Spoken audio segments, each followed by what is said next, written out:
Fala, nação rubro-negra, muito bom dia, Deco na área. Estamos aqui para trazer informações importantes do nosso Mengão. Falaremos aí sobre a questão do estádio do Flamengo. Será que temos novidades? Falaremos também sobre Everton Ribeiro. O Everton Ribeiro, que eu havia falado para vocês numa dessas lives, acho que foi até anteontem no pós-jogo, que ele não estava muito bem. Até na hora que ele é substituído, ele está com um aspecto diferente. A gente vai falar o que houve com o Everton Ribeiro.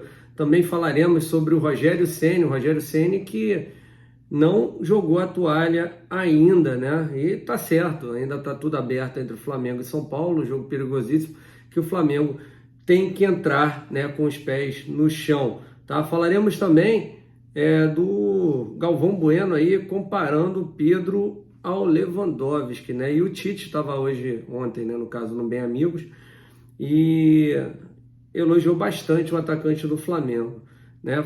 Então, galera, tem também assunto sobre o Rodrigo Caio.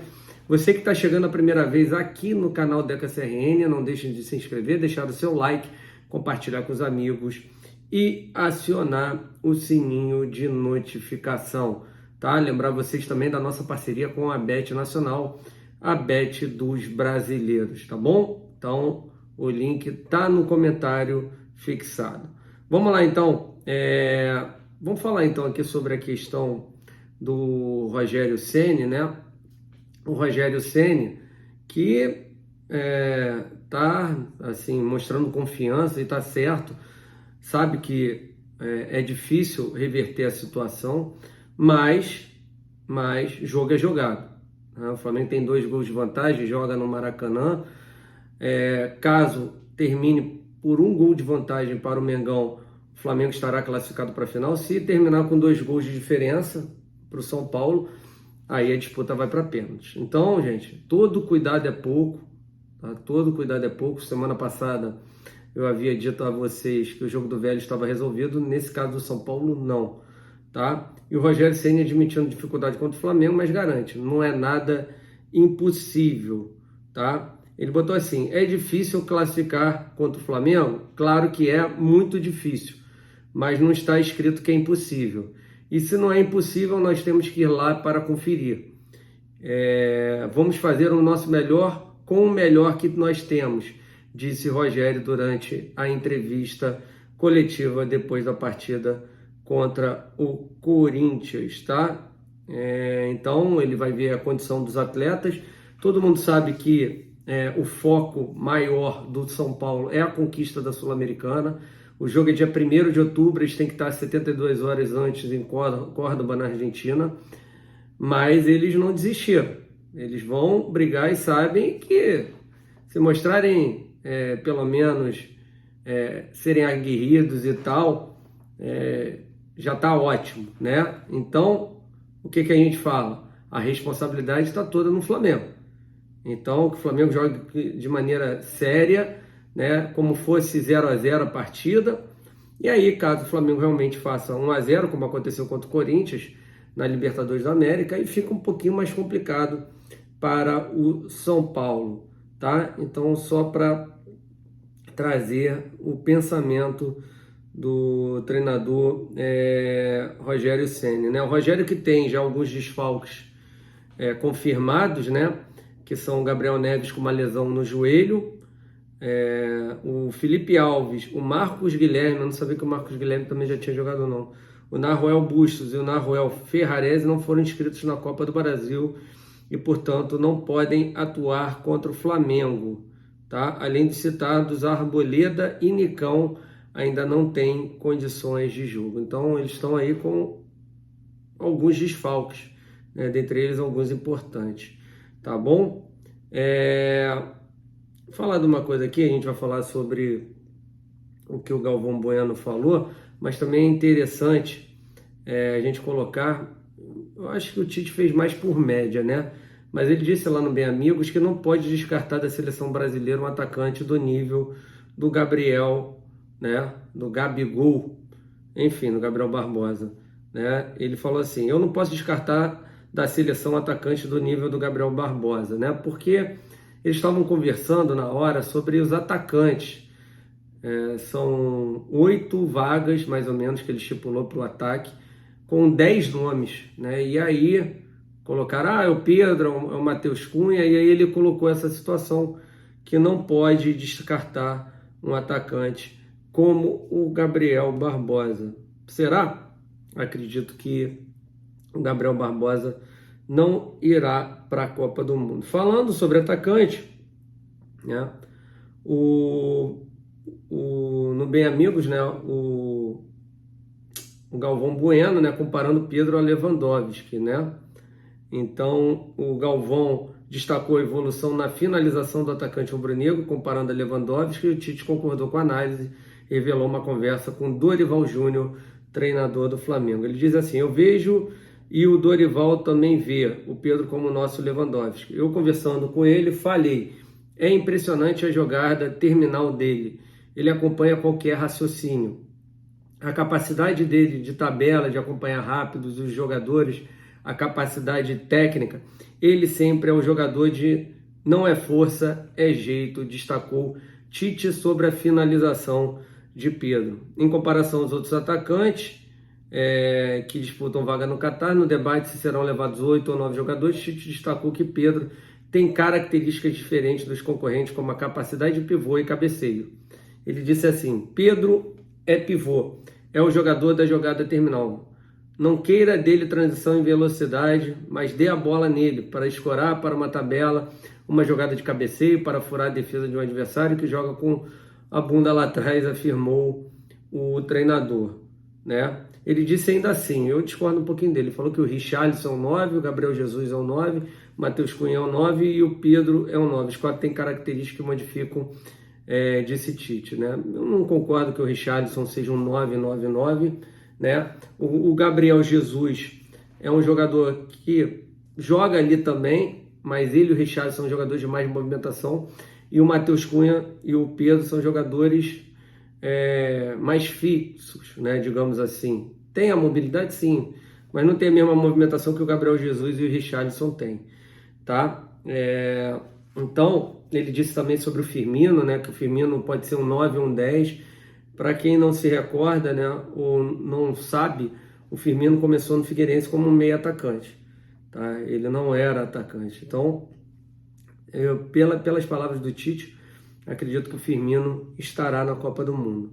Tá? Falando de jogador que pode estar na Copa do Mundo, vamos falar rapidamente sobre o Everton Ribeiro, né, que a gente falou que ele teve uma indisposição, né, e hoje a gente soube, através de uma matéria do Ex, o que realmente aconteceu com o Everton Ribeiro. Ele passou mal e teve febre depois de jogar no sacrifício, né? O Everton Ribeiro foi o símbolo de um Flamengo que tenta botar os melhores em campo em 3 competições, diante do Goiás nesse domingo, me atuou 60 minutos depois de ter um quadro de gastroenterite, tá? E após a partida teve febre. O departamento médico agiu para conter os sintomas e aguarda a evolução do jogador para que ele possa treinar normalmente, de olho no jogo contra o São Paulo nesta quarta-feira pela Copa do Brasil. Ribeiro foi um dos poucos titulares que começaram a partida, no entanto foi substituído aos 17 minutos pelo Arrascaeta, né? O Dorival falou assim sobre o Everton: o Everton foi valente e guerreiro hoje, porque ele teve uma indisposição grande no hotel, talvez nem entrasse em campo. Mesmo assim, ele suportou 60 minutos, talvez tivesse que tirá-lo até um pouquinho antes, mas um jogador desse nível, você quer tê-lo o máximo possível em campo. O que ele conseguiu suportar foram esses 60 minutos que foram importantes, mas não havia como deixá-lo junto ao Arrascaeta, porque a condição dele não favorecia muito, revelou a Dorival na coletiva pós-jogo, né, que o Everton esteja 100% para o jogo contra o São Paulo, tá? Falar aqui também, a gente falar sobre estágio, né, sobre o interesse do Flamengo no Terãs, né, e foi exposto também, né, a mensagem de Arrascaeta. Vice-presidente de futebol do Flamengo respondeu sobre a especulação envolvendo o camisa 20 do Furacão, né? O Marcos, o Terrans falou assim: nós gringos somos muito unidos quando jogamos fora. já fomos companheiros na seleção, temos um bom relacionamento com ele, falamos seguido. Depois do jogo contra o Palmeiras, ele me felicitou e eu desejei um bom jogo para ele, queria disputar a semifinal, né? O Arrascaeta está mandando mensagem para o Trerans, né? Parabenizando pela classificação. Naquele momento o Flamengo ainda não havia chegado à final, né? A troca de mensagem aguça as especulações, pois Trerans é um dos nomes mais pedidos pela torcida do Flamengo. Eu não sei disso não, tá? Um dos nomes mais pedidos, mas enfim, o vice-presidente do Clube Carioca, Marcos Braz, chegou a comentar sobre o possível interesse da Gávea sobre a peça-chave do Furacão. Não procede, garantiu o vice-presidente ao Papa, né, do nosso amigo Paparazzo rubro-negro, tá? Então, Marcos Braz garantindo que não há nenhuma negociação do Flamengo com o Trerans, tá? Vamos falar aqui também sobre o estádio, né? O Marcos Braz cravando aí um estádio para mais de 100 mil pessoas. Não é brincadeira, né? Não é brincadeira. Ele falou lá no Pode Papa também, né? O clube trabalha meses no desenvolvimento do projeto. Segundo Marcos Braz, vice-presidente de futebol, a expectativa é que o novo estádio tenha capacidade para mais de 100 mil pessoas. Com certeza absoluta, o estádio saindo será para mais de 100 mil pessoas, eu confio, né? Fazer um estádio de mais de 100 mil pessoas não é brincadeira, você precisa de tempo, projetos, uma série de coisas. O presidente Landim está muito à frente disso, é a pessoa que mais está à frente disso no Flamengo. Tomara que dê certo, acredito muito na força dele, na força do Flamengo e também na força da torcida, né? O Flamengo tem conversas avançadas com o prefeito do município do Rio de Janeiro, né, Eduardo Paes, que disse que ajudaria nas negociações com a Caixa Econômica, né? Além disso, o presidente da República também deseja atender o pedido, né, do Clube Carioca de construir um estádio na região do gasômetro, né? Falando sobre isso, né, tem uma informação nova aqui, né, que a Caixa aguarda, né, agora o Flamengo se posicionar. Olha aí, ó, informação, tá? Informação relacionada a essa questão. Caixa aguarda o Flamengo para avançar em negociação por estádio, né? O Flamengo tem em mãos um questionário elaborado pela empresa responsável pelo estudo da viabilidade do estádio do clube. Os dirigentes do mais querido precisam responder as perguntas com agilidade para que a negociação da nova casa do Rubro Negro avance junto à Caixa Econômica Federal para aquisição do terreno onde o Fla deseja construir no centro do Rio de Janeiro.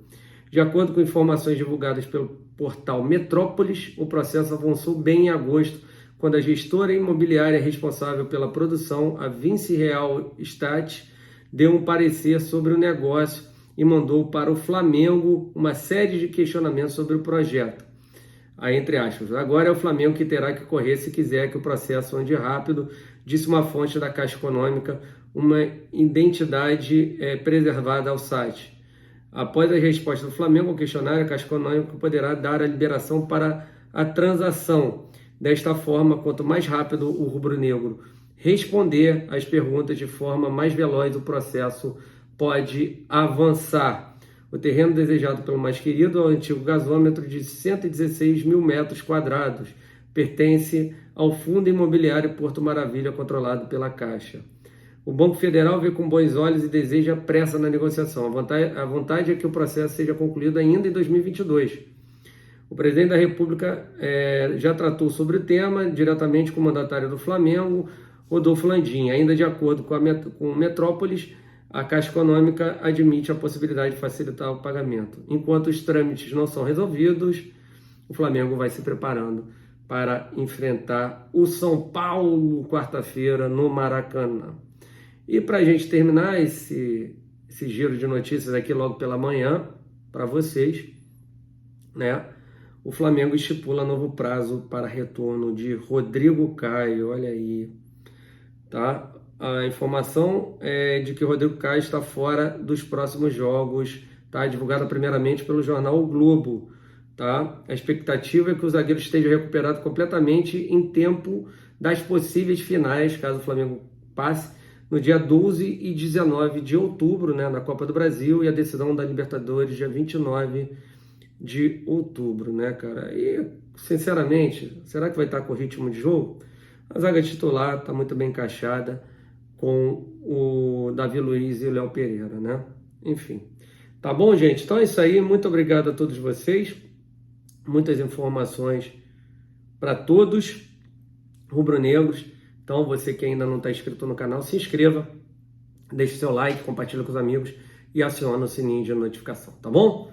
Abraço a todos. Não esqueça também da nossa parceria com a Bet Nacional, a Bet dos Brasileiros, link no comentário fixado, tá bom? Abraço a todos, tamo junto, até daqui a pouquinho com a resenha do horário do almoço. Ó, lembrando para vocês o seguinte, que hoje a live é lá na Nação Rubro-Negra Downtown, Barra da Tijuca. Quem quiser ir lá, trocar aquela ideia, conversar um pouquinho, conta aí com vocês lá, tá bom?